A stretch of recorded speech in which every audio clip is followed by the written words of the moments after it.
Po 4 letih sem prvič šel na konja. Po očevi smrti sem pa tukaj bil kar velik, ker mi je bilo to v neko sprostitev, bolj sem se počutil. Nič nisem imel slabih občutkov, zelo mi je bilo tukaj sproščujoče. Jan je bil edini v razredu, ki je izgubil očeta, zato ga je skrbelo, da ga sošolci ne bodo razumeli. Težje se je učil, večkrat mu je bilo slabo. Mama mu je želela pomagati, zato ga je spodbujala, naj o svojih čustvih govori.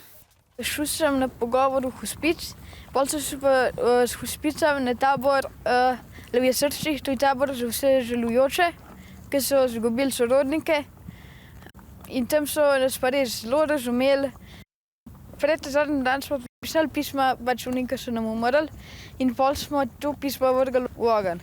Takrat je bilo zelo čustveno, zelo veliko sem jokal, pol, ko sem pa vrgel, je bilo pa zelo lažje.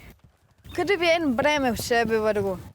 Janu je zdaj lažje in ve, da ni nič narobe, če ti je težko, ko izgubiš nekoga, ki ga imaš rad. Na očeta večkrat misli, ko dela kaj takšnega, kar sta počela skupaj, recimo mlinčke. Večkrat mu tudi prižge svečo. Pravi, da mu je najtežje na rojstni dan in na obletnico smrti.